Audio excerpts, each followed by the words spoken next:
Hey guys, and welcome to the Alabama Saltwater Fishing Report, the first podcast to bring you the local inshore, offshore, and onshore fishing report, whether it's good, bad, or ugly. I'm Butch Theory, and I am joined today with my trusty co-host, Captain Richard Rutland. How we doing today, buddy? Man, Butch, I cannot complain, sir. How are things in the cold-blooded fishing world? Man, everything's going good. I've had about 2 days off this week. Luckily, I fished on Monday, and then I was off Tuesday and Wednesday. And, man, it was much needed. I tell you what, you don't realize how hot it is right now, man. That sun just sucks it out of you. Golly, there's nothing you can do. You can't drink enough water. It's kind of thinking about it. It's like the first time I've had, like, aside from rodeo, that I've had, like, a consecutive days off where it's like, man, you kind of get a chance to catch your breath, sleep in a little bit, eat good all day. Well, and just stuff just piles up. I was talking to my brother this morning, and he's like, I have a to-do list the size of a giant yellow legal pad around my house and my boat because they've been rolling every day, and it just piles up. So I'm sure you can relate to that as well. Oh, yeah, for sure. I've got to do an oil change right now. I've got a couple of little things I got to tinker with. Like I got a cleat on the boat that won't – always something. Pop-up cleats I've got to tinker with. Not to mention, I just got a whole bunch of tackle in, so I've got to put some new line on a couple of reels, and that's fun. That's fun stuff. Oh yeah, but it's always something. It piles up. You know, when you're in the sun all day long, and then you get done fishing and get done washing the boat, last thing you want to do is like, yeah, you ain't doing nothing. Re-spool reels or something. I'm trying to look for a shady spot in a couch. Lucky to fall on a cold bed, ain't you? That's right. Well, how's the fishing been, man? Fishing has been on fire for me. It sounds like that's what I've seen too. And it's really, really good to see because last year at this time when it was hot like this, kind of getting into the dog days of summer, man, it really, really got challenging to catch speckled trout. And I was having to resort to other species to kind of get it done. And speckled trout bite has been insane. And it's been really good in shallow water, you know, which is crazy because we're seeing water temp anywhere from 85 degrees all the way up to 93, almost 94 the other day. I saw 93.5 degrees. That's nuts. So the water temperature is almost as hot as the air temperature. That's on the surface, of course. Right. But still dang hot. It's been really good, you know, the fishing has, and it's across a broad area too. So good. Lots of opportunity out there on doing well. Good, got on like a red hot topwater bite the other day with one of my first customers. This guy, Brian Miller, is from Arkansas.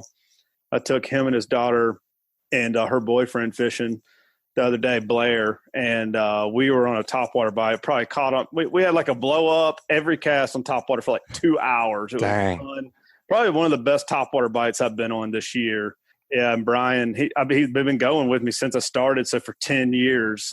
It's kind of funny how you get to know your customers over a long span like that. But oh man, I can't tell you how many people from Kentucky, Illinois, Arkansas that I still talk to weekly that I grew up coming to fish with Dad, you know, in the Lady Ann that I was deckhanding when I still talk to some guys that started fishing with us when I was 10 years old.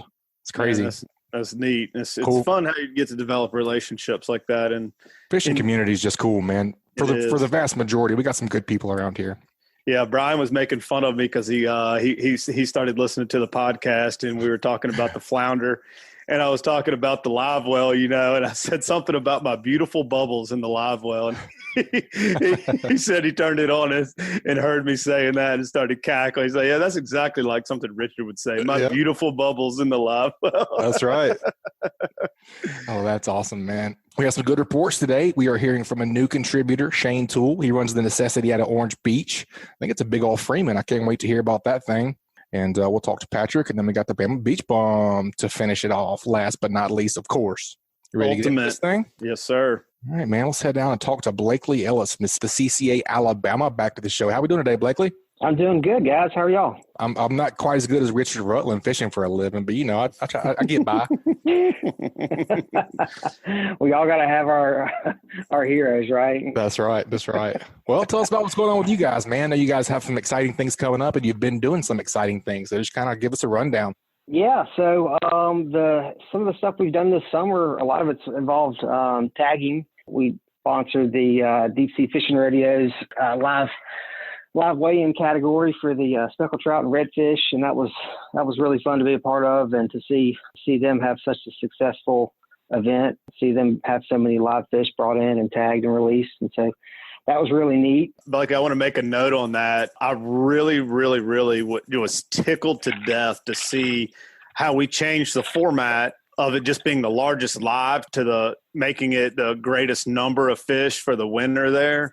And it was wild how many more speckled trout we got to come in. We had more fish alive in the first day than we did the entire rodeo of the previous year. So wow, that's awesome, man. That's got to help conservation so much. Big deal. Yeah, it does. A lot of fish.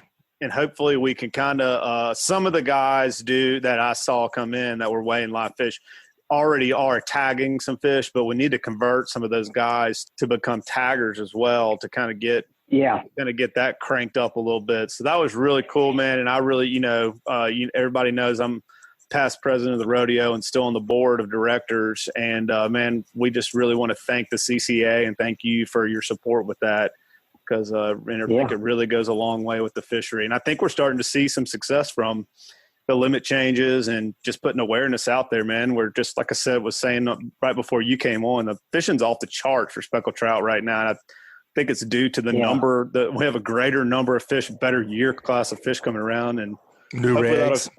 Hopefully that'll continue going. But anyway, keep going on with, I think you're going to tell us maybe about tarpon next. Is that right? Yeah. We actually, one of y'all's regulars, Chris Vesey, reached out to me because he wanted to tag some juvenile. He asked me about tagging some juvenile tarpon. And so that started a discussion between us and South about what type of tags we should order.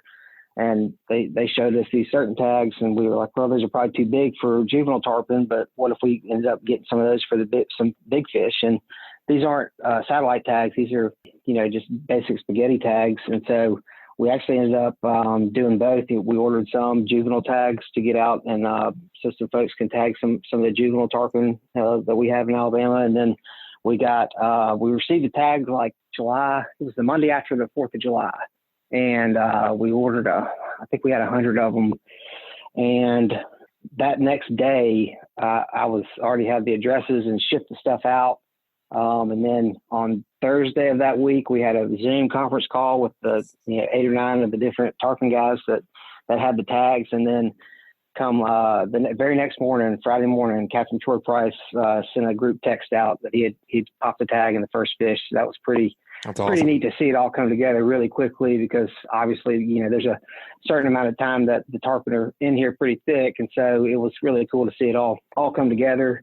Troy ended up tagging 6 of them for us this summer. And then you had Hayden Olds. He tagged 3 of them, and actually 2 of those were during the rodeo, and he won the tarpon category in the rodeo, and both of his fish were tagged. And then Justin Jennings tagged a couple of fish for us. And so it was a really good start. So we're going to more than likely have that around for next year. And because it's not a huge investment. So it's nice to get some more data on some of these fish without having to kick out, at the low end, $1,000 for a satellite tag. And so we hope to learn some more about some of these fish that are cruising around here. That's really cool. I'm always curious about the tarpon to see where they go. I really followed them close. I guess that was last year. Mm-hmm. They did a bunch of those satellite tags, and at the rodeo, and we saw where, a bunch of them went way offshore, and then some went up way over to the boot of Louisiana and all that stuff. That was really cool. That is neat. Yep. It's cool stuff to see. So tell us a little bit about flounder. What's next? I don't think I've been on y'all's podcast without mentioning the flounder hatchery of Gulf Shores and the amount of investments that we've made over the last 2 or 3 years. I'm going to keep talking about it because it's such a big deal, and we're going to keep supporting it. But so we have, all the equipment's in place. They had the first successful spawn of the southern flounder this year, but there's an ongoing need for more broodstock fish, and the hardest ones to capture are the male flounder, which generally are going to be 13 inches or smaller. And so for the last couple of years over at the Saltwater Fanatics tournament, we've sponsored and supported and encouraged live weigh-ins, and the state's been there to collect flounder. This year, the state's just going to be collecting flounder, but I reached out to some of our contacts and got in touch with the company called Toadfish. And I don't know if y'all are familiar with them or not, but they're based out of South Carolina, and they invent a lot of kind of really neat products for fishing and just like the boating lifestyle. And one of them, it's called the non-tipping can koozie. I don't know if y'all have seen those or not. I've definitely seen it for sure. I've actually got a video I can send y'all from running across Mobile Bay. I think Richard's contender of it sitting on the dashboard, sticking straight up. But anyway, they've stepped up to the plate, and they've donated some of these can coolers, the non-tipping can coolers, and so we're going to give away one of those for each live flounder that's brought in that's 13 inches or less. So bring one in, and we give you a can cooler. You choose white or green, but it's about $25 investment by them. So we're really excited about that. And then we'll still have the other portions like we've done in the past with the most live flounder brought in drawing, and then you get a raffle ticket for each live flounder that you bring in, and then speckled trout as well. But this is just kind of something extra to sweeten the pot to hopefully allow us to get more of these really small fish, because those are the ones that are likely going to be male, and that's the ones we're really going to need in order to continue to grow that specific species at the hatchery. Sure. That makes sense, man. That's awesome that you guys are doing that, and that Toadfish stepped up too. So when is that tournament? That's the Saltwater Fanatics tournament. That's not this weekend, but next. That's correct. Yeah, it's next weekend, weekend before Labor Day. So what is that? Sorry, I don't have my calendar. Saturday is the 29th. It is. Yeah. Yep. Saturday 29th and Sunday the 30th. Okay. All right, great. Hey, Blakely, let me back you up just a second on the flounder. You said you were looking for the smaller fish. Are anglers going to be allowed to bring in undersized fish in this tournament, or they still have to reach the state minimum? No, yeah. So for this tournament, the state issues a permit, and this one, I believe Justin has it posted on their Facebook page. But if you've got questions about it, we can get you a copy of that letter, and it basically outlines the rules that you have to follow if you do want to hold a smaller than state allowed size and or a larger bag for the purposes of bringing in these live fish for this tournament. So they essentially put together this letter that outlines all those details. Okay. I just wanted to make sure just to be clear for our listeners, don't. Certainly. Yeah, that's good. Be keeping small fish all willy-nilly. Oh yeah. Well, people will sometimes take that and run with it, Oh yeah. Give them an inch, they'll take a mile. It sounds like you got some experience running tournaments or something there, Richard. No, not at all, man. Well, okay, so awesome. That Saltwater Fanatics tournament's going to be Saturday the 29th, August 29th, and August 30th. You guys head over to Saltwater Fanatics, their Facebook page, for more information. Yeah. Awesome, man. Anything else? We're going to be doing another online fundraiser probably next month, probably in September, and it's going to be probably 3 times the size of the one we did in June. That I had so many of the supporters of the podcast participate, bid, and win on items. So we'll keep you posted on that when I get that firmed up. But yes, please do. I had the next day, I think it was going live the next day after we aired or something. I had people texting me the next morning, have you seen all the stuff that's on the website for auction? Yes, I have. I know. I told you to look at it.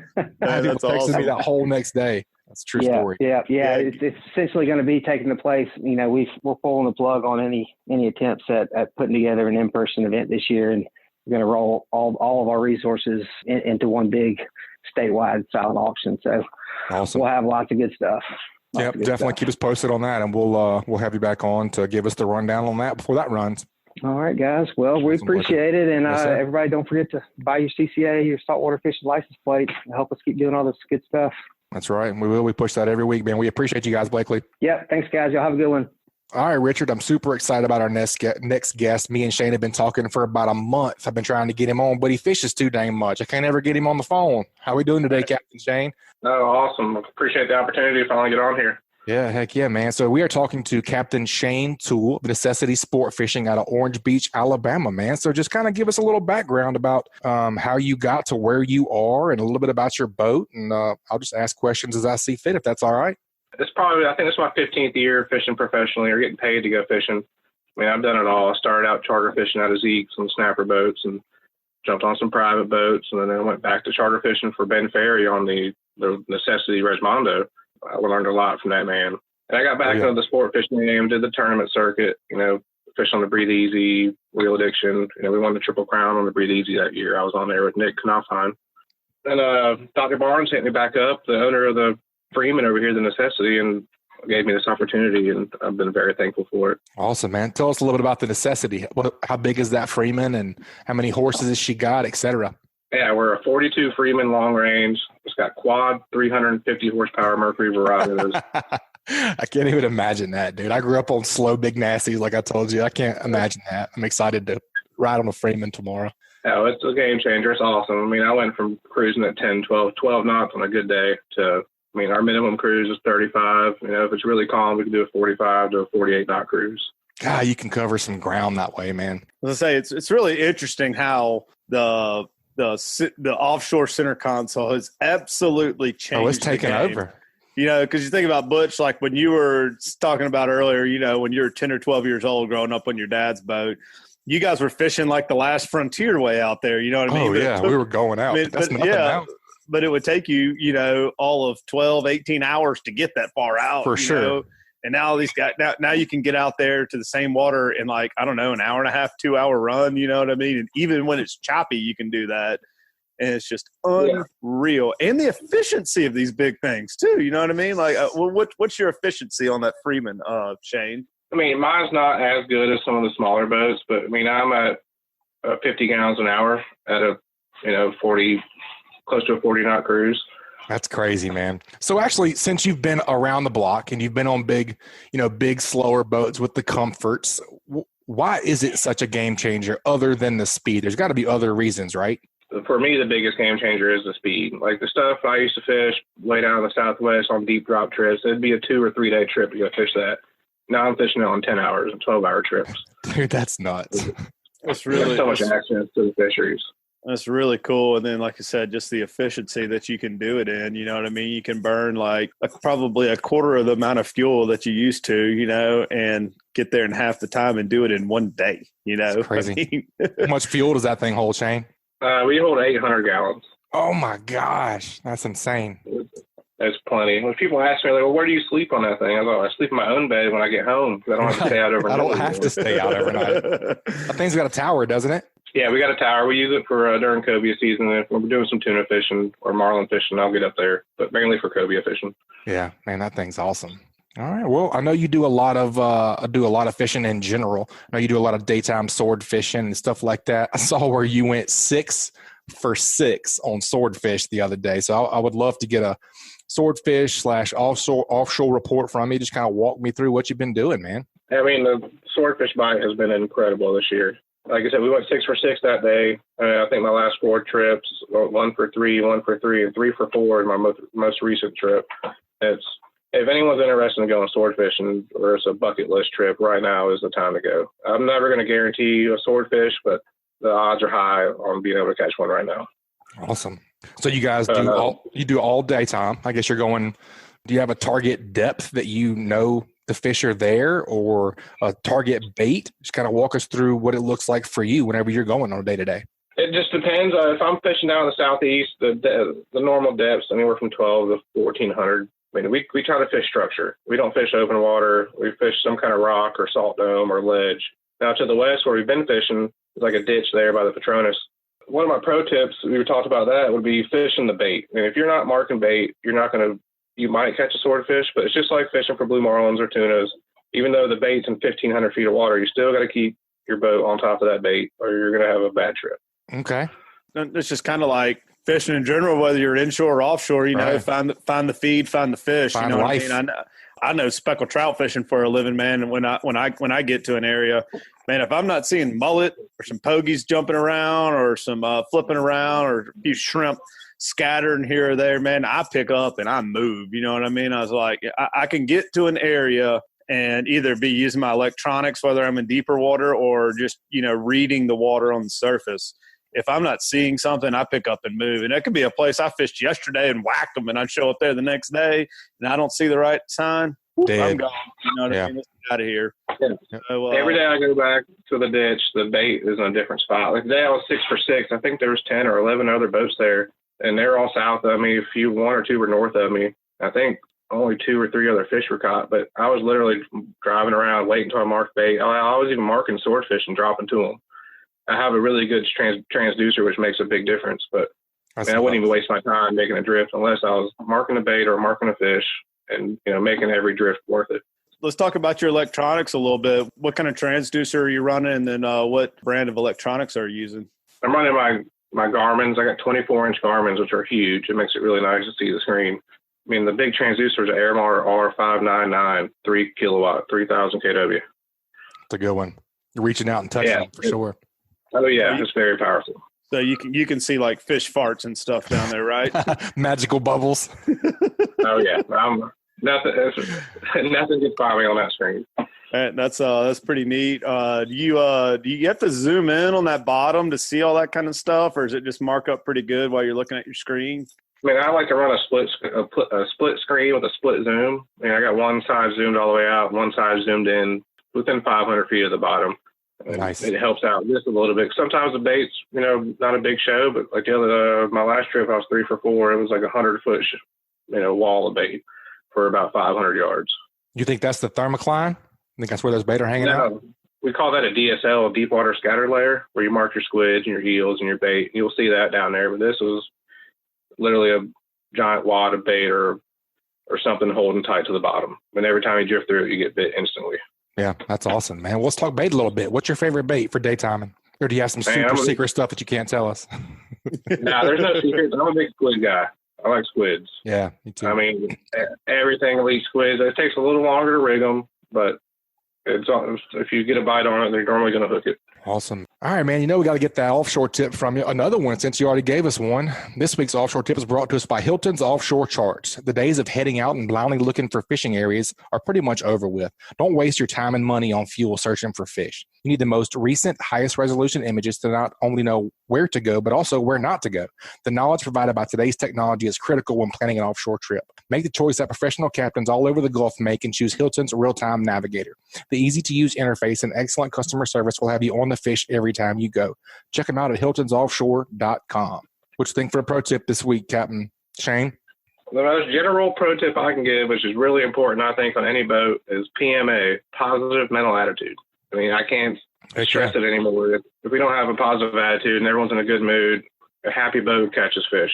Absolutely. Confidence. Richard and I talk about that all the time, man. I think that kind of ties in with that. If you're not confident where you're fishing, if you're not happy and you don't think it's going to happen, it's probably not going to happen. No, exactly. If you got some negativity on the boat or someone's in a bad mood, I mean, it rubs off on everybody, and you might not fish as hard as you want. You might shorten your drift or somewhere you don't want to go. So it definitely makes a difference, and we stress that a lot on our boat.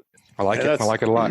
That's neat. I've never even thought about I thoroughly understand this subject, you know what I mean? But I've never even thought to bring it up on the boat before, you know what I mean? Because there are times when everybody gets a little quiet on the boat, and you as the captain feel like you got the weight of the world on your shoulders trying to make something happen. And you can tell people's attitudes get a little poor, and it gets tough, man. But I always say, man, there's always a fish biting somewhere. You just got to keep grinding until you find them. You know what I mean? Right. So, and having a good attitude about it and good work ethic really goes a long, long way. You know, goes all the way for sure. I love that too.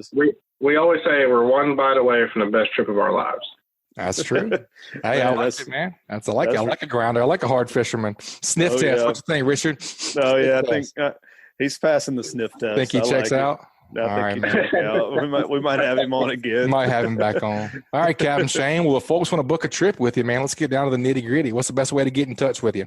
Man, you can follow us on Facebook, Necessity Sport Fishing or Necessity Deep Sea Offshore Fishing. or you can give us a call at 251-255-7400. Awesome, buddy. I appreciate the report, and we look forward to the next one. Hope you keep whacking them. We'll talk to you soon. Yes, sir. Thank you all. All right, Butch. That's a pretty good offshore report. I like him. I think we'll have him back. Yeah, really getting in depth on the offshore thing. I really like how detailed Shane was about all of his some of his tactics and whatnot. And then, of course, the tip, man, stay positive. What did he call it? What was the acronym he said? PMA, positive mental attitude. Heck yeah, PMA. I like it. Well, let's go talk to the ugliest guy I know, Captain Patric Garmeson of Ugly Fishing down there. How you doing, Pat? Doing good, guys. What's up, man? What you been up to, buddy? What you been killing? What you been chasing? I've been chasing more redfish than anything, but we've had some pretty good trout mornings over the last probably 4 or 5 trips.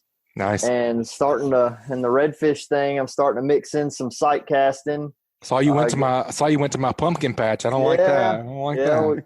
Getting into the pumpkin patch a little bit. The numbers, some beautiful fish. Yeah, yep. Starting to see some nice golden, copper, orange, just all those bright colors, and the white belly is almost completely disappearing on these fish. When that fish looks like that, he's chilling on the grass, in the grass all day long. Yep. So that's getting exciting. The more and more of those fish we're seeing, the more the pumpkin patch is going to be ripen. Yes, it is unreal when they get around that grass how they brighten up like that. Looks like a totally different fish, man. They're beautiful. Mm-hmm. Yeah, and then you go like to the opposite end of the spectrum, and you go like when we're catching them like in the springtime out on the beach, and they're like silver, almost they're almost white, like silver or white with like just a kiss of pink almost in them. Yep. You know what I mean? It's really neat how they can do that, and I guess it's really like a lot of fish. I've always noticed like speckled trout fishing, you catch them over a sandy bottom. They're real light colored, almost like a light green color. And then you go out like in the bay, like around the rigs, or catch them in deep water. Like the tips of their fins are black, because they've been sitting over a dark bottom out there around the mud and whatnot. So, and flounder are the same way, Flounder, you catch them on the Gulf Beach or something like that. They're almost like a sandy brown color, and then catch them in the rivers and whatnot, and they're black almost, or real dark brown. So all fish really do that, I think. But it's neat how the reds go from one end to the other. You know why? Well, it's definitely in the camouflage side of things. They're trying to adapt to be less seen by their predators and their prey. Yeah. So just blending in, and I was going to say, that's one thing, what Richard's talking about, like how the grass reds will be really orange and the beach reds will be really silver. That's a pretty good tell when your buddy starts posting pictures on Instagram or Facebook, and he won't give you the goods on where about he was. You know where he was. Well, that redfish has very little color. Yeah, I know he's around some sand somewhere, and if that fish lit up, then he's around some grass. Oh yeah, that's funny. But yeah, so that's a little bit about what I've been doing. I've been red fishing along the causeway.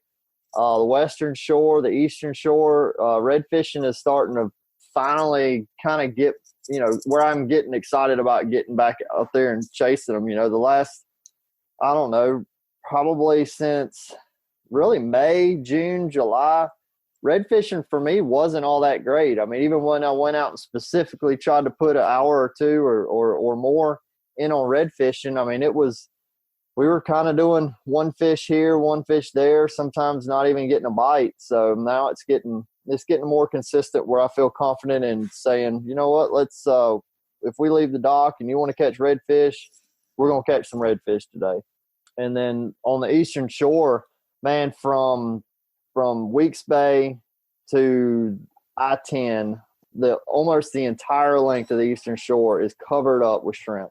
You're seeing groups of birds diving early in the morning from Weeks Bay to Daphne the whole way. Dang. I mean, at one point on Monday, there was a flock of birds literally continuously from about Zundels all the way to Lake Forest. Like there was not even hardly a single break in the birds, and you just ride along. There's just a lot of ladyfish and catfish and stuff pushing the shrimp, but I mean, shrimp everywhere. And so it does make it a little bit, it is almost, I'm almost kind of driving a boat like a little bit ADD, like, oh my God, look, that one down the water. Oh, that one down the water. Yeah. Do we stop here? Do we stop there? And there's fish everywhere. What do we do? It's, there's sometimes when you look at the bay and you're like, oh my God, there's so much water. Where do we go? Fish? Yeah. Yeah. And now you look and you see fish blowing up and all kind of life everywhere. And what I noticed and what I figured out as far as it worked for us was picking those schools that were really, really close to the piers. So where there was a flock of birds that would go down and kind of hover on the surface really close to the piers, really close to the structure, those had more specks in them and maybe even some redfish, whereas the ones that were further offshore, seemed to be a lot more ladyfish and catfish. And now I'm not saying we're not going to catch ladyfish and catfish in close, but that did kind of help break it up and get us a little more concentrated. And the last couple of days, the birds definitely helped us find some fish. And I mean, the shrimp that are out there, I mean, they're big, nice shrimp. Just throw the cast net a couple of times. You can get dinner at least, right? Yeah. Me and Coop went through the net the other day, and we had shrimp tacos for dinner. So that sounds good. Yeah, that's neat. That was going to be one of my first questions on the bird schools was where you getting gaff topped or ladyfish real bad on some of that, because I've been seeing some of those bird schools over on my side. I say my side, over in Mississippi Sound area. Side, he said. Yeah. Listen to this guy. I'll try to avoid your side. Right. Sound like you might get shot at. But anyway, I've been noticing some of that, and I've stopped in on a few of them. And just like I've kind of noticed the same thing you said. If you find them kind of out in the middle of some of these bigger bays, like in the middle of the Mississippi Sound or like the middle of Portersville Bay or something like that, it tends to be a little bit more trashy. And then but the schools that you are seeing up close to some of these points and islands and stuff like that are holding some fish. It's usually plenty of action. One little thing I've noticed is you get out there, and of course, when I get around a bird school, I don't really like throwing popping cork with a shrimp in on it. I like switching over to a voodoo or a little slick, something of that nature, because you're going to get bit just immediately as fast as you are. And so baiting your hook every time kind of slows the process down. But I've been starting to throw a grub in there, and it seems like those better fish are down underneath all that main activity up there. I don't know if you've noticed that or not, Patrick, but that's been producing for us. That I would say that's something that I would typically do. Unfortunately, these fish, I guess, they're so dialed in on what a real shrimp looks like right now that while the guys were throwing live shrimp and catching fish, at one point they were catching smaller fish like 12, 13, 14-inch trout.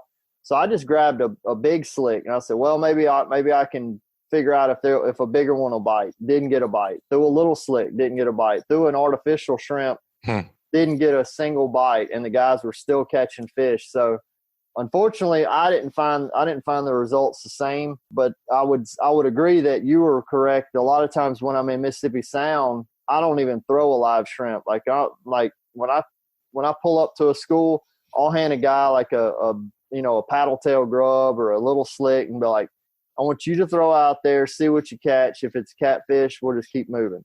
But if it's a trout, then we'll stop and fish it. And that's been an easier way to kind of sort through those schools a lot faster for me. But anyway, on the Eastern Shore, man, we couldn't figure out anything to get them on artificial bait. I think it was 2 weeks ago I had you on, Patrick, and you and I were talking about, or you were talking about the little slick under the popping cork. You still having good luck with that? Yeah, I mean, I was, but I'm telling you, this week these shut fish, it down. Yeah, these fish were. I mean, I guess there's just so many. There's so many shrimp out there right now that it's. Why eat possum whenever you can have ribeye, right?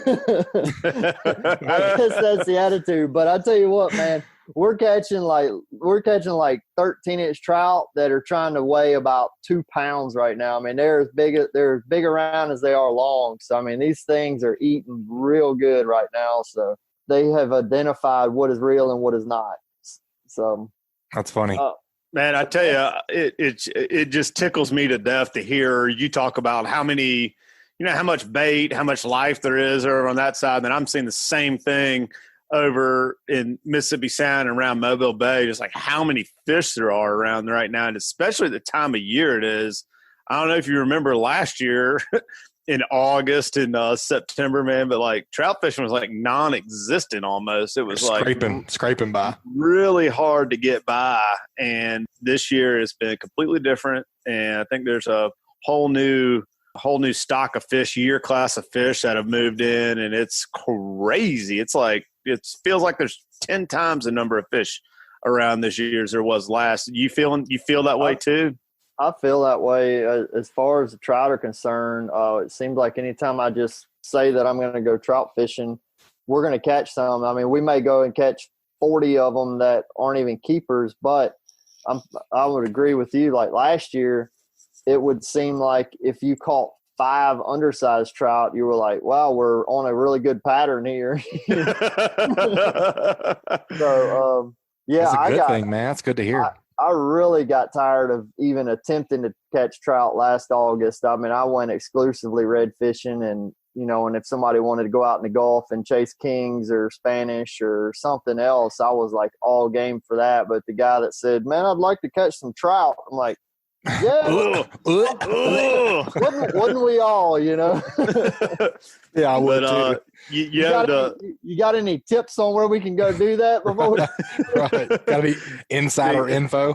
The cool thing about it though is like these days, like if you go out and catch 40 undersized trout right now, like most likely by like the time November or December rolls around, those are all going to be keeper size fish by then, because most speckled trout, they get to about 12 inches in 1 year and start spawning then, and then get to, I guess, about 20 inches by the time they're about like 2.5 to 3 years old. So, I mean, they grow really fast. So it's good. Maybe really we're seeing a bumper crop here. Man, I just love seeing all the numbers of little fish, to be honest with you. Sure. I know it sounds funny, and it kind of can get frustrating on charter sometimes when, everywhere you go, man, you're catching them as every cast, but you're not putting a lot in the box. But I'm just tickled to death because I know that 3-4 months, those fish are going to be like keeper-size fish, and there's zillions of them out there. So that's good. That means it's got to be good. Yeah, it's going to be a lot of fun. Should be a lot of fun this fall. Hope so. Hopefully those numbers keep increasing, yeah. I mean, there's a lot of signs pointing towards a good fall. We've got good water quality. I'm hearing reports of shrimp all the way up to I-65.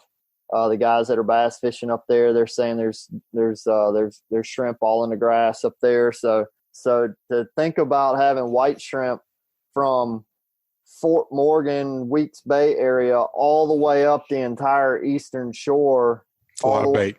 The freaking I-65. I mean, that's a lot of shrimp and there's a lot of life that's moving with it. And not only the shrimp, but the mullet population I'm seeing in areas is just unbelievable. I mean, I was like around Daphne and around Appalachia and several other areas. Heck, all along the eastern shore, there's just mullet just stacked one right on top of another. And so it's really encouraging. Now, the one thing I will say, the pogie population seems to be a little bit off over the majority of Mobile Bay. I know the sound has been just chock full of them, but like there's a good many pogies around Weeks Bay. There's been pogies down around Fort Morgan almost all year, but usually there's pogies all up and down the eastern shore, and I'm not seeing that right now. So I think if you throw some pogies in the mix here pretty soon, I mean, that place is just going to be bananas for the early part of the fall. Man, don't come on the fishing podcast and say the B word, man. Oh, my good. Oh, my. You bring some bananas the other day and we still caught fish. Oh, man. I ain't scared of no banana. Oh, golly. Good potassium. Good for cramps. Yeah. I would have to agree with you on the I have to agree with you 100% on the pogie population. Wonder what's up with that. I don't know. It really took a long time. They're either like 2 inches long or they're magnums, they're like 8 inches long. There's not a lot of in between sizes right now. I had a trip a couple weeks ago, and I went to go catch some live pogies and from a live well. And, man, it took me about an hour and a half to locate them. I went and looked behind Fort Morgan, went and looked behind the fort at Dolphin Island, went into Little Dolphin Bay and looked there in Alabama Bay, and then finally ran over to Heron Bay and caught them in Heron Bay cutoff. So, I mean, it took me for a long time to locate them, which usually this time of year, it's usually fairly easy to locate them in some of those areas. So it's interesting. I wonder why. I don't either. I hope kind of been thinking a little bit something might be up with them, but I hope not. I don't know. I think as much flood water as we had in the winter, I think it can wash out a lot of those smaller ones, and that may be why the Sound ended up having a lot of pogies this summer. I don't know. That would make sense. Just different hypothesizing on that, but that's really the only thing that I'm not seeing that I'm super excited about is that there's just not as many pogies in areas that I would historically see them. But I will say this, I mentioned the red fishing and stuff.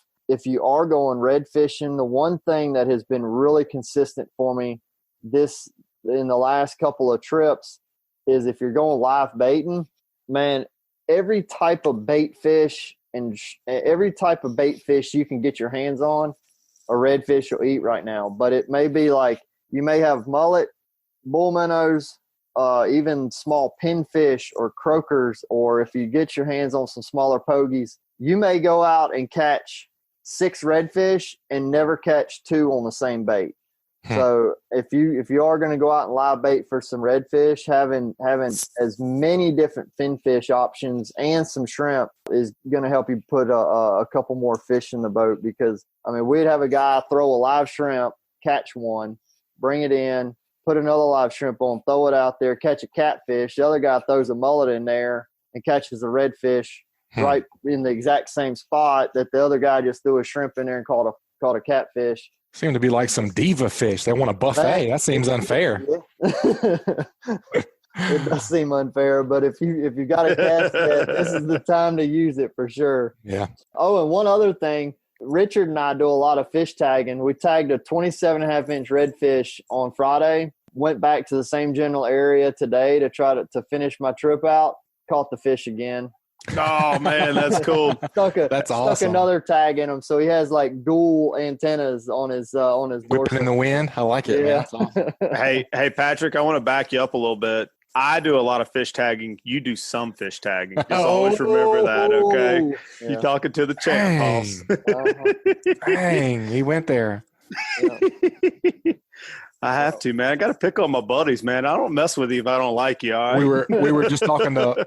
We were talking to Blakely off air a minute ago, and Richard was giving Blakely heck about not giving him his most tagged in the year award, I guess. Top tagger of the year. Me and Blakely have decided we're going to get Richard a Flava Flav clock around his neck. It just says Tagger of the Year. Yeah. That way he can wear it in all his fish pictures. He can bring it on his boat, and he can hang it on the motor or whatever he wants to do. The way he's got it up with him all the time. Well, knowing Richard though, the award cannot be large enough. Like that's right. If he has a hand cart where he's got to tote it around, would probably be about. That's when you're getting close enough to where. Well, that's as big as he needs. Well, Blakely and I decided that the necklace had to be super big to get it over his head. Yeah. Oh man, this keeps going, huh? I like it. I like it. I pour it on Patrick a little bit, and y'all dump truck it on me, huh? I love it. All right, man. Let's do the Hey Cap question. What y'all say? Let's do it. All right, man. This week's Hey Cap was brought to us by Foster Contracting is the Hey Cap question.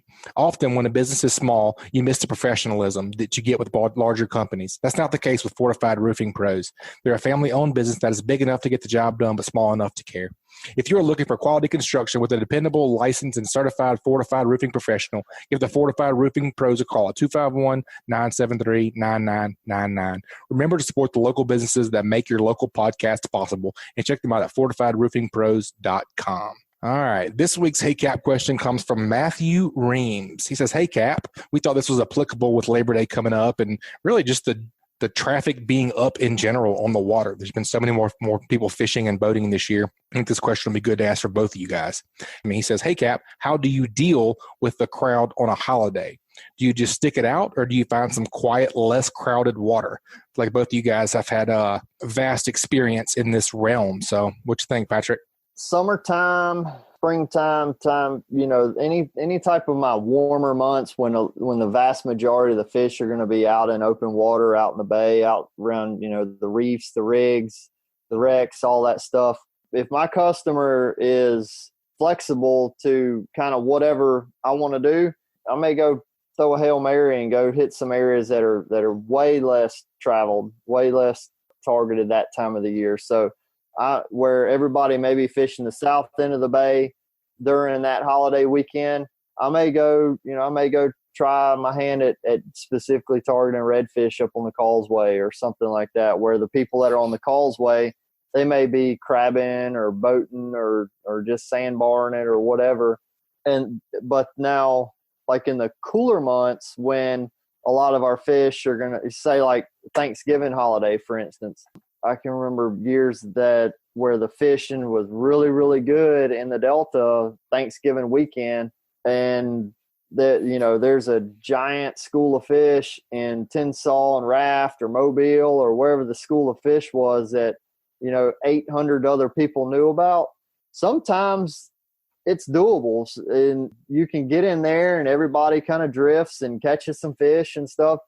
The main thing there is really you're going to have to be disciplined enough to get up earlier and be at the ramp earlier, just to where you can A, get a parking spot, and B, kind of get up the river into a zone where you feel most comfortable and trying to start catching some fish. So that's kind of my thought on it.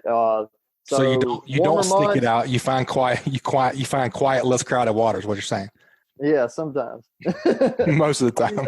But I guess what I'm saying is in the winter months or in the cooler months when you have some holidays, it can be doable to interact with the big crowd and still catch fish. But the main thing would be to get there early and be on the water to where you can start making your moves early on.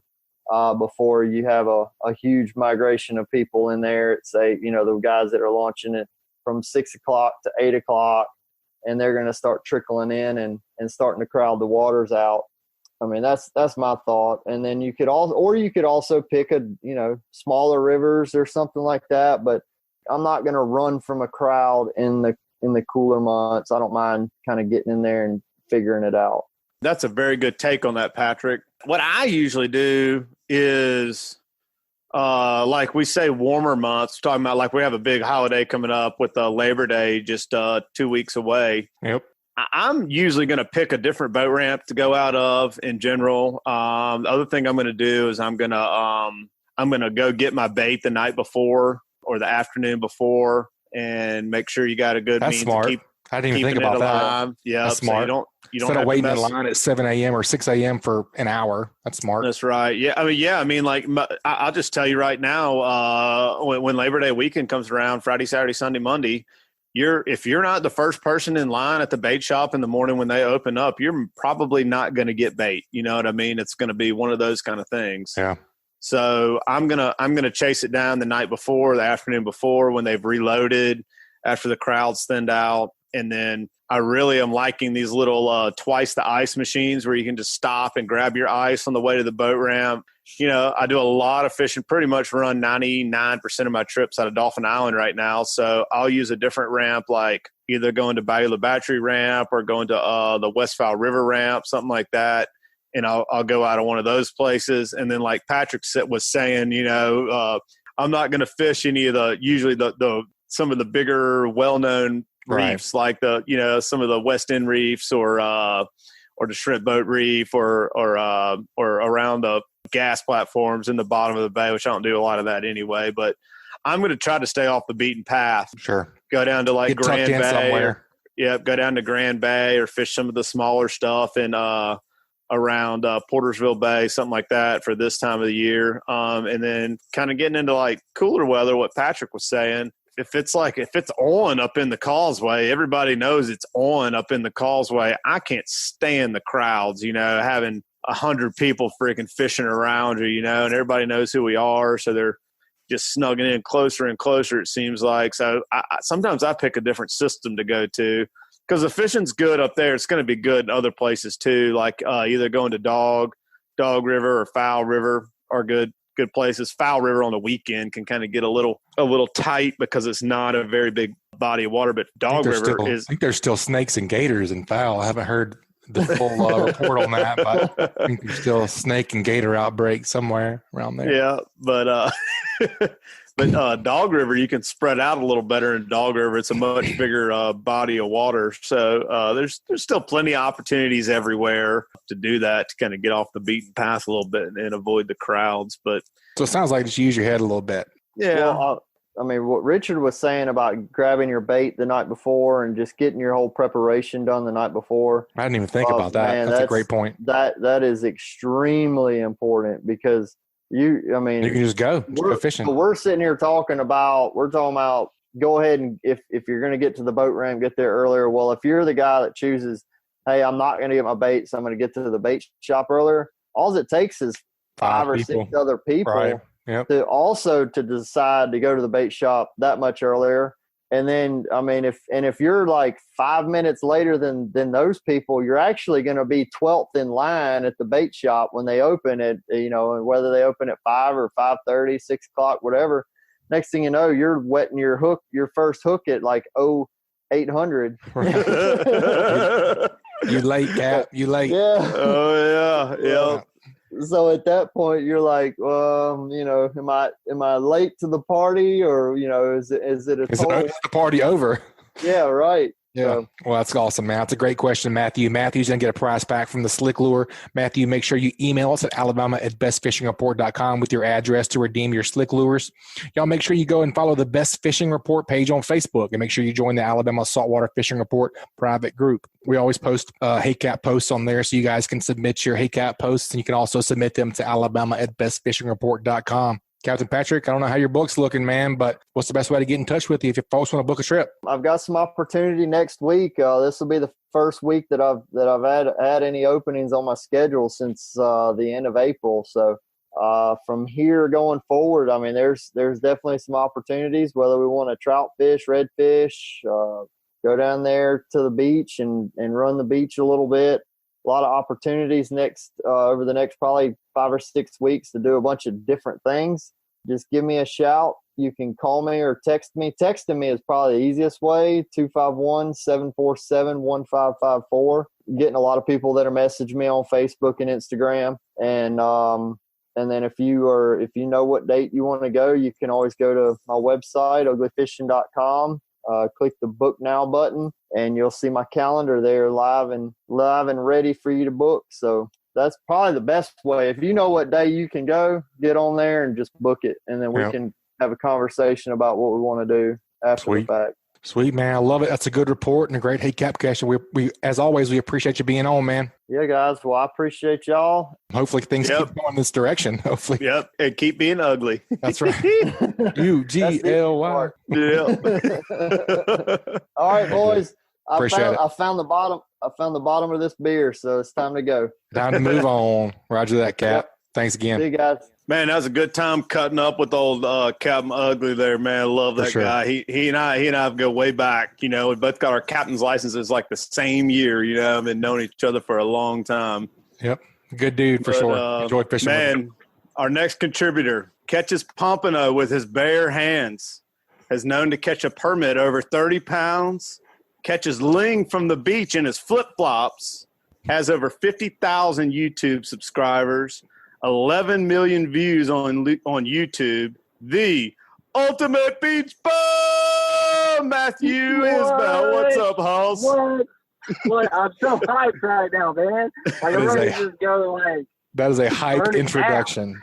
Yeah, that is a hype introduction. I feel like you're running out right now with boxing gloves on. I know. I feel like it should be high-fiving some people right now running through something. Like, I'm so hyped. Eye of the tiger should start beating right That's now. Right. Yeah. I can hear music. Like, I'm bouncing up and down. Like, I'm throwing fists. Man, I'm ready I like to it, go. man. Well, what's been going on, man? What you been doing down there, buddy? Give us the rundown. It's a tough time of year for fishing in the summer, but honestly, like, right now is really some of my most fun. Like, when I get to fish for myself, which I've been doing a lot of that lately, you know, trying to make content for the tubes. And, you know, when I can get out there and walk the beach and throw a popper and catch everything from speckled trout, redfish, jack crevalle, blacktip sharks on a dang popper in the surf. That's fun. I mean, I'm just in heaven. I love it, man. And we've had a lot of opportunities here lately. Just with the surf being as calm as it is. I haven't had, you're not going to go out there, you know, it's a lot different approach. I mean, you're not going to get out there and like crush the fish and catch like 30, you know, trout or, you know, limited redfish or anything. But the bites that you get doing something like that is just really quality. It's so exciting. I just love it. It's a lot of fun. So is that what you've been doing on day to day? Walk us through your day. What you been doing this week? Yeah. On our trips, you know, we don't really do that so much, but if you get a chance to walk the beach and throw some artificials, it's definitely a fun time of year for that. Set rigs can be tough this time of year, but we are still having some success, you know, because on the trips we'll still target our whiting and our pompano, and we've been picking those up pretty good. The whiting, you may have to move around to kind of find some of those bigger fish. You can catch them pretty consistently throughout the day if you do downsize, which I know Dusty had talked about that last week. And this time of year, with as clear and as calm as the waters are right now, you've really got to be keeping your leaders small. And there was one day we were out there, and I was using my typical whiting rig, you know, which is just a pompano dropper rig, single drop, 15-pound mono. We caught like one fish the whole morning on that one rig. And I just kept it out there just to test, just to kind of have a constant. But I did a couple more things. Like I put another single drop rig with 15-pound or 10-pound fluorocarbon, and then a Carolina rig with 10-pound fluorocarbon. And the only one that really consistently caught fish all morning, we caught about 20 whiting, but probably 18 of them were on the Carolina rig with the 10-pound fluorocarbon. So they were there and they were eating the same bait, you know, that was on the other rigs that weren't catching fish, but that presentation was the only thing that would pick them up. It was really, really kind of crazy to see. So you really got to downsize your leaders. You can find those whiting. A lot of them can be small in the summertime, but if you move around, you can find those pockets in those bigger schools and, you know, more quality fish. You guys see any pompano this late in the year? We are, yeah. Still the same kind of deal, super finicky, super. They are, yeah, and it's really a lot to do with we've had such clean water on the Gulf. Like you've just got to really think about your leaders and your presentation. If we get a day that has dirty water, which we've only had like one or two of those in the last 2 weeks that I can remember, you don't have to be as conscious of that. But like we've just had so many days of just really clean water.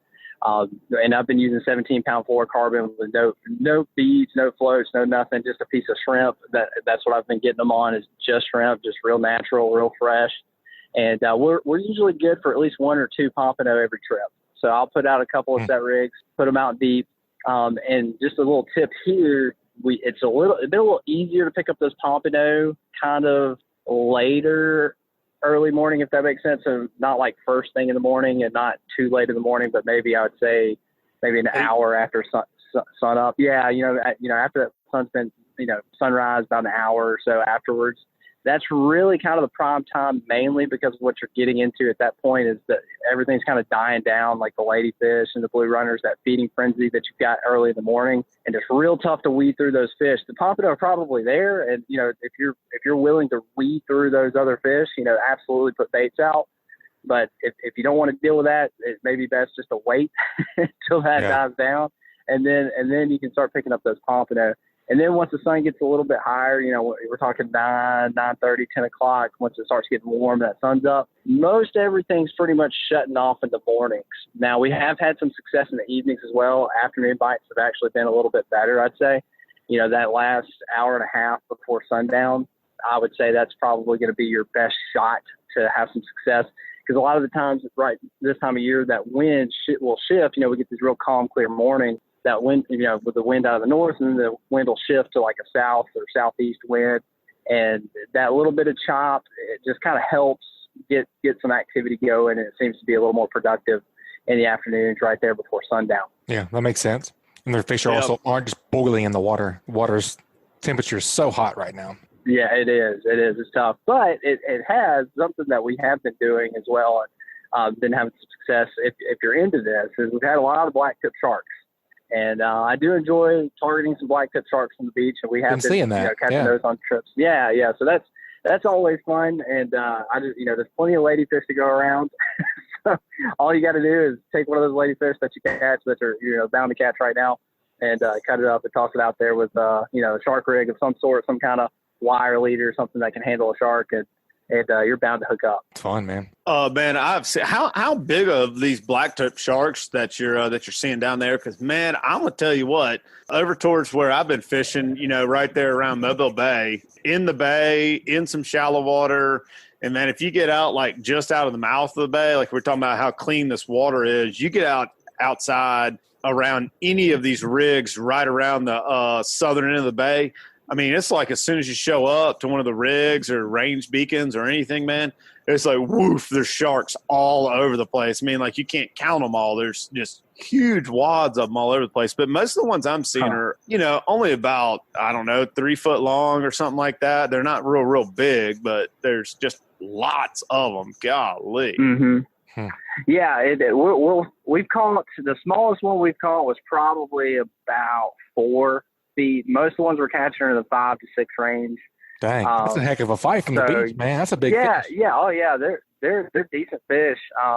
They've got some weight on them. I've never weighed any of these fish. I don't put them on a scale or nothing, but the eyeball test, I mean, they're probably somewhere in the 40, 50 pound range. I mean, I don't know, maybe a little heavier, but they're heavy fish. They tug a little bit, and the cool thing about black tips and spinners, which they're basically the same fish, in my opinion, but they jump and get real acrobatic, and it's a cool fish. It's a cool fish to catch. I mean, they definitely put on a show for you. Man, that's pretty awesome. You can definitely tell the shark population is in good health right now because there's plenty to go around. Oh yeah. Speaking of sharks, one thing I've been noticing a couple of weeks ago, I was fishing like north part of Mobile Bay, trying to hide from the west wind, from the kiss, what I call the kiss of death, which is west wind. I was going Killer up north. wind. Yeah, and we were catching some small, what I would call bull sharks that were pups. You know what I mean? They were only, 2.5, 3 foot long, and they were just as thick as they could possibly be, and you could tell they were bulls because they had that big, they look a lot like a black tip. Their tips of their fins are black, but you could tell they got that big bull nose. Yeah. It's kind of sketchy. Yeah, and they're like real thick.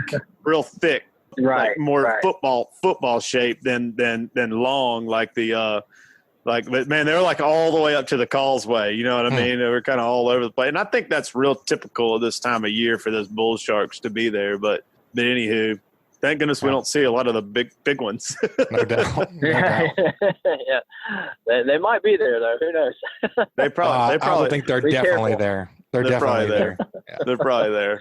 All right, Matthew, we got to get that onshore tip from you. This week's onshore tip is brought to us by MDH Foundation Repair. If your home is experiencing foundation problems, MDH Foundation Repair has the best solutions to fix it right and fix it now. The problems you see are only going to get worse. So don't deal with inefficient, unqualified, and pushy salesmen trying to sell you overpriced foundation repair products. The professionals at MDH Foundation will ensure you have a remarkable experience from the first meeting to the finished product. MDH Foundation Repair is redefining the construction industry and protect your most important asset, your home. Check them out at mdhfoundationrepair.com. What you think for an onshore tip this week, Cap? Couple of parts to this. Number one, got to get out there early or late evening before real low light. Just low light situations. If you want to have some success, water temps are just so high. It's so hot midday. It's a doldrum out there. If you're late morning into early afternoon, it's just so hot and just ineffective fishing. So you want to get out there low light situations. It's definitely going to increase your chances, especially with your artificials. And this time of year is a great time to get out there and work on your artificial game in the surf if you're trying to do something a little different from the set rigs. So definitely focus on that. And also pay attention to the bait. If you're not seeing birds, if you're not seeing bait popping or seeing bait in the water or anything, this time of year, other times of the year that's okay. That's not necessarily what you have to catch pompano or whiting, because they're not really chasing bait fish. But because a lot of your opportunities are going to come with these predator fish and different species that are chasing the bait, so you're not seeing a lot of activity bait wise on the beach, you might want to just scope it out real quick. And if it's not there, it'd be worth moving down the road a little bit, a few miles, go find another beach and see if you can find some bait, because if it's not there, you're going to have a tough time. So it can be hard to find fish this time of year. It's just so hot, but they're there. You just got to work a little harder for it, and wake up a little earlier, and maybe just wait a little bit longer before you hit the beach in the afternoons, and you should be able to find a few fish. Find some life. Yeah, Butch, I don't know about you, but I'm hearing a trend today. Me too. Same. Yeah, a lot of bait. Yeah, that's been some not like their tip, but just some other our other contributors in relation to what they're catching. They're saying the exact same thing. Sure. You don't want to focus so much on maybe structure or drop offs or ledges or things like that nature. Find the feed, find the fish right now. So that's pretty spot on with what everybody else is doing. Matthew, you sound like a pro. You sound like you know what you're doing. Well, no, don't claim to be that. I just chase fish, man. Well, with 50,000 YouTube subscribers and 11 million views on YouTube, man, you're obviously doing something right, man. Golly. Well, pretty awesome. I think dude. People watch it more from a wife and kid. I don't really think it has much to do with me, so I can't really take too much credit for it. Yeah, man. That's it right there, man. You must. I've never seen your wife, but she must be smoking hot like mine. Absolutely, man. Got to capitalize on that. That's right. You must know Hugh. You know Hugh. You're damn right. Hey. Whatever it takes to get them clicks, right? That's right, man. That's right. All right, Beach Bum. We appreciate you being on, man. We appreciate the report as always. And if folks want to get up with you and book a trip, what's the best way to get in touch with you? Yeah, they can check out my website. It's staybummy.com. That's STAYBUMMY. Check him out on the tubes. Bama Beach Bum. We appreciate the report, man. Actually, it's soon to be ultimatebeachbum.com. Change it. I'm sure I'm sure it's coming. I just got to make the change. I got to get my designer to make all the changes for me. But when are you going to get on board? It's the ultimate beach bum, not just it. beach bum. It's the ultimate beach bum, man. Every time you're not on here, I say that Richard loves the fact that he coined that phrase and he loves it. So I'm all about it. Well, it's sticking, man. My subs, they use it all the time now. So that's awesome. And that's for you. That's your brainchild. That's man, good. I love it, dude. I'm happy for you down there. Me too, man. Ultimate Beach Bum. Always good to hear from you, buddy. Thank you, sir. Yeah, thanks, guys. Appreciate it. All right, Captain Richard, man, I've had a good time hosting this show with you. I'm glad that you let me be part of this today, man. Just enjoyed it. Oh yeah, it's been a great one. I love, and I think our listeners do too. The little bit of cutting up that we get to do on here with each other. Most of us have we've all really gotten to know each other real well over these past couple of years of putting this thing together. And man, I tell you, I thank all of our listeners out there all the time, because man, I get it's someone every other day stops me and says, man, we love the podcast. You guys are great, and it's putting out good info, and everybody generally seems to be happy about it, and just very little negative coming from it, in my opinion. And it's it's great, and I feel just absolutely blessed to be a part of it.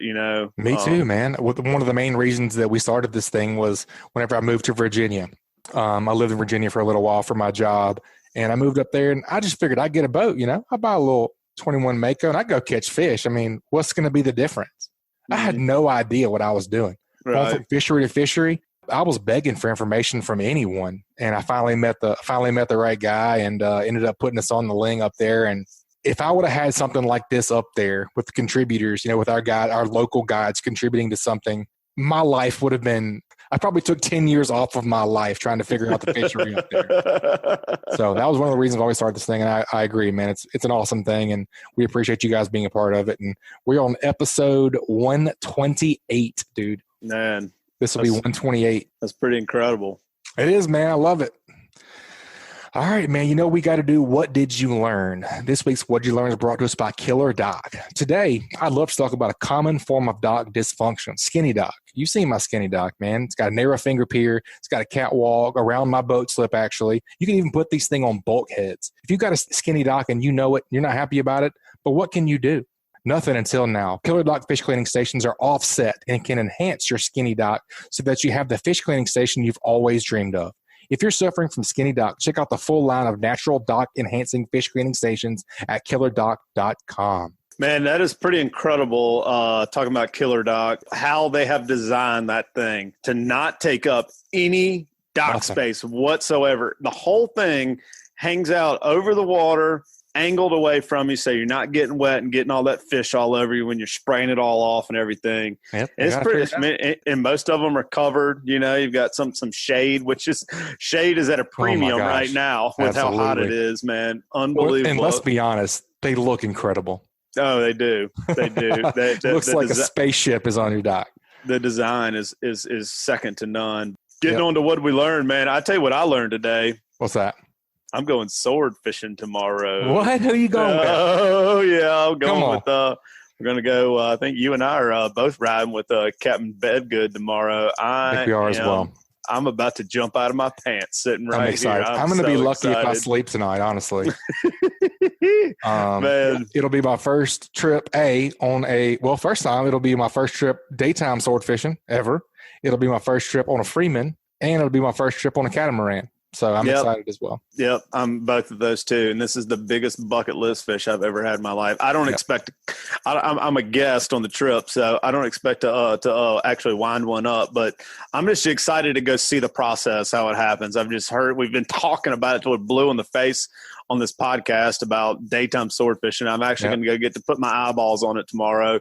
And I think we're bringing some recording gear, so we might get something on. We might. Let's not promise anything yet, but it could get a little interesting out there, depending on how it goes. So we'll see.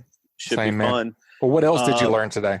Man, I tell you, all three of our contributors today all really lined up. It's pretty obvious. Yep, find the feed, find the fish. You know, Captain Patric was talking about finding the shrimp schools and the birds and fishing around a lot of mullet and stuff like that, sounded like. And then Captain Shane said the same thing. If you ain't dropping down on your daytime, if you're not dropping down in that big bait ball, it's not happening. That's right. And Bama Beach Bum said the same thing. Yeah, Ultimate Beach Bum. Ultimate Beach Bum. Ultimate said the same thing about not seeing any feed. You're not finding any fish. So, and I think that's always typical this time of year. The days are starting to get a little shorter. I'm starting to notice in the mornings, been leaving at 5:30 all summer, and now it's still dark at 5:30. I'm still leaving at 5:30 because it's so hot, but it's not getting light till about 6:15, 6:20-ish, somewhere right in there.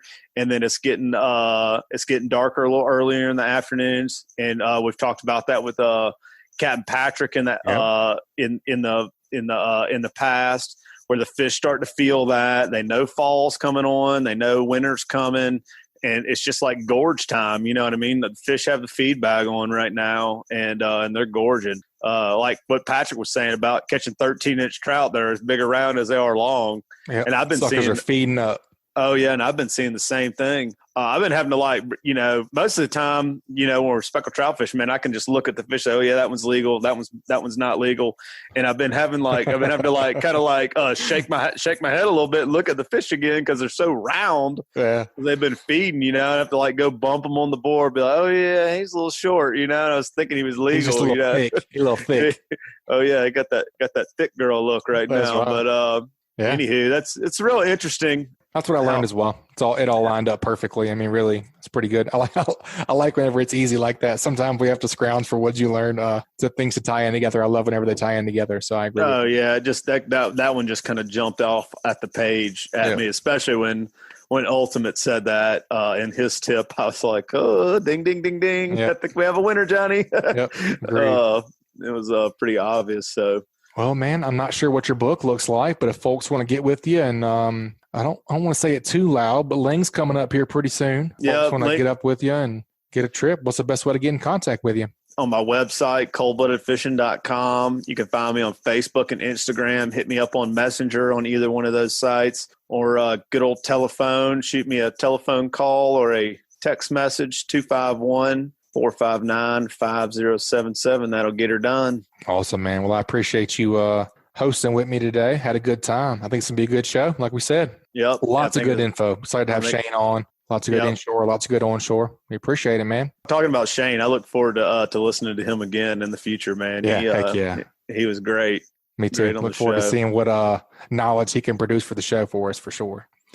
Sweet. Well, I'll see you dark and early, sir.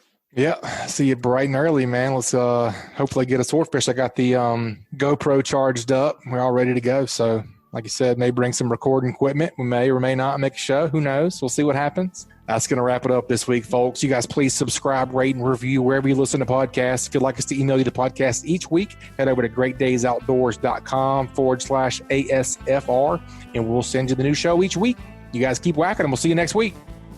This week's Alabama Saltwater Fishing Report has been brought to you by Daycool Heating and Air, your home performance specialists. Contact them at 251-260-3858 or check them out online at www.daycoolair.com. License number AL07028.